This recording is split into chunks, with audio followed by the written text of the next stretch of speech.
The London system begins with the queen's pawn 2 squares to d4. We're going to begin with d5, and the London is really this bishop coming to f4. So let's say the players just develop.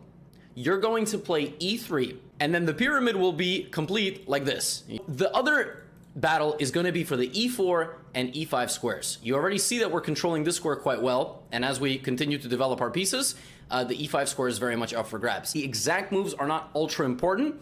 I'm more so getting to the critical position of our opening. The bishop on d3, the light squared bishop, stands inside of the pyramid, okay? Targeting the enemy king if the king ever goes short castle. Also, the bishop is just very safe here. And the reason we've played this side of the pyramid is so that if the opponent were to play something like c4, then we can just slide back. So our position actually very much makes sense. We also repel the enemy forces on this side of the board with our pawns. That's why all of this opening kind of makes sense. It all ties together.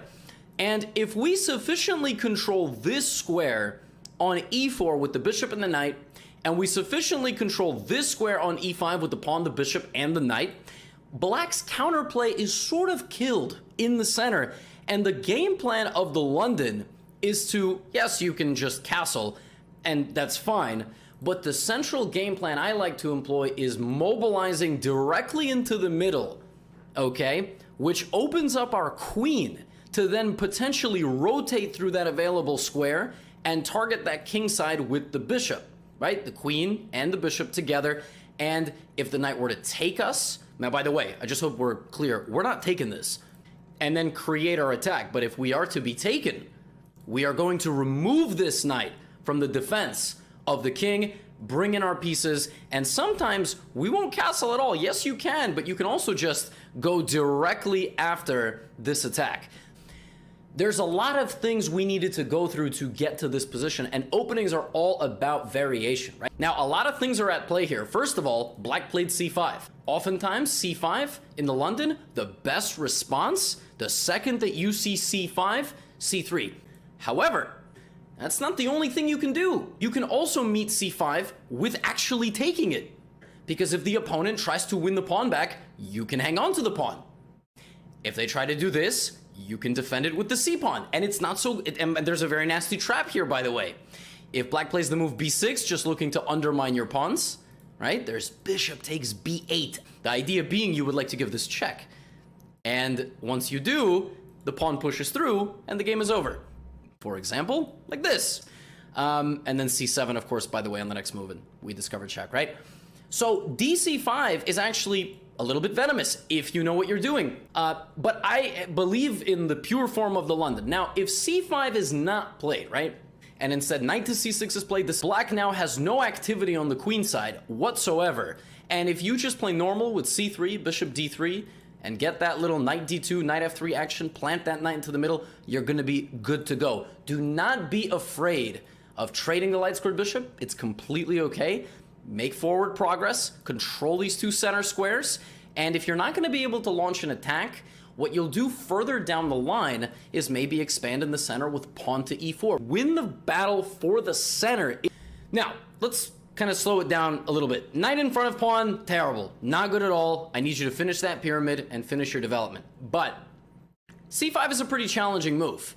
And oftentimes it will be associated, if you don't take it, if you just go for the pyramid approach, it will be associated with development right behind. And if you choose not to capture this pawn, you're going to need to know how to play this position. So first of all, counterplay on your b2 pawn. Do not blunder the b2 pawn. Just don't do it. You can offer a queen trade. This is the most common way to meet this. And this queen trade is very interesting. You don't want to take and open up their rook. It's usually unlikely that you want to do that. You actually want them to take you, because then you get your open rook. And if they play c4, you actually can just slide out of there. You can slide out of there, because now you've overextended their center, and this break e4 becomes very powerful. But generally, queen b6 and c5 is the most critical way to play. You can meet it with a queen trade. That's usually very decent. And keen viewers would notice that I've played knight to d2. Knight d2 is more flexible than actually the move knight to f3, particularly against c5. And that is because the rook has no breathing room if you leave the knight back here. So there's a very good line here for Black. if you try the same exact approach, this very tricky move, bishop to f5, that if you take this, your rook gets trapped. And that is why you need to play knight d2 first. Now, another thing, folks, that we've really kind of glossed over, and what I want you to pay attention to before I play any training games, where's this bishop going? What do they do with this bishop? If the bishop comes out to f5, I like to turn this into a queen's gambit. I actually abandon the pyramid plan because when the light-squared bishop comes out, the queen, we do the exact same thing they do to us, to them. C-pawn queen. What's going to happen in some of your games is you're going to win the whole queen side. And you can play knight to c3, you can play queen b3, you can also play rook c1. Just so you understand, you can also play rook c1 and just focus the game plan on the queen side. Right? There is a whole class of Londons where they don't move their light-squared bishop. They just keep it boxed in. I mean, if you get a non-c5, non-light-squared bishop moving London, pyramid them, develop the knight, develop the bishop. And the last question really remaining out here is where their dark-squared bishop goes. If they offer you a trade of dark-squared bishops, let's say knight f3, like knight c6 is not great, but let's say this. This is a big question. Do not take. Everything about this opening is about the center squares. You just lost the battle. You're never going to move your knight there. You have a couple of options here. I like rocking back. Because if they take me, I open up my rook, and then if they castle, oh, it's over. I'm not castling. Why would I ever castle? Let's just go for an attack, right? You can also just expedite the knight to the middle plan. It's not the most accurate. The stronger players will know how to neutralize this. But trust me, if people here are just autopiloting, right, and just playing like, well, then you're going to finish your pyramid. Now if they take you, you fork them. And then you just have everything. You've won the battle for e5. You've won the battle for e4. Boom. Queen f3, queen h3. This is everything we ever asked for, right? We just go queen f3, queen h3. We just try to blow them off the board. So the other option, actually, is to just let them take you on f4. That's a advanced one, though. Let them take you on f4, and many people will. You know why? Let's say you play like knight d2. They're going to be like, oh, double pawns. I'm so smart. But actually, this is fantastic for white because you have dominant control over e5, and not to mention, in the future, you might also get dominant control of this, and in the future, if you ever castle, you just control the whole e-file with the rook. Now, yes, they can come and attack you with the queen, but you can defend with the g-pawn, or plop your knight in the middle and go, what you gonna do about it? So, meeting the dark squared bishop, personally, I like rocking back. I also like knight jumping in like this.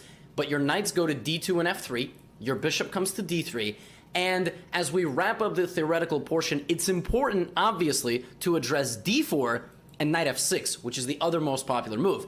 If you play the London, and they don't play d5, the only other thing they could really do here is play g6 or c5. Personally, against g6, I think you should play knight to c3. This is my favorite. And queen d2. And the whole point is that you are going to try to trade this bishop. And if they ever castle in, you will castle long. This is my favorite way to play against the King's Indian when I see a London. Queen with the bishop, long castle, plop a second pawn in the center if they let you. If they let you, most people will not. So most people will play d5, and then you have to play bishop h6. If they trade, that's great. You hang out here. They can't castle anymore. And if they do castle, h4, h5 is coming. h4, h5, f3, g4, and you go long. But that's the way I like meeting the King's Indian, and that's actually why I don't like knight f3, because I don't know what they're going to play. This is much more flexible, in my opinion. Now, c5, here there's a couple of ways to play. Just defending your center, like this is good if you remember c5, c3, that mini lesson. Not the best move order in this particular case. e3 and knight c3 is good, but this is already a pretty advanced move order. If you're like anywhere about like 1400 and up, you could just keep the center closed. You can actually take, there are some lines, but this is another thing that you need to incorporate if you're going to play bishop f4 against knight to f6.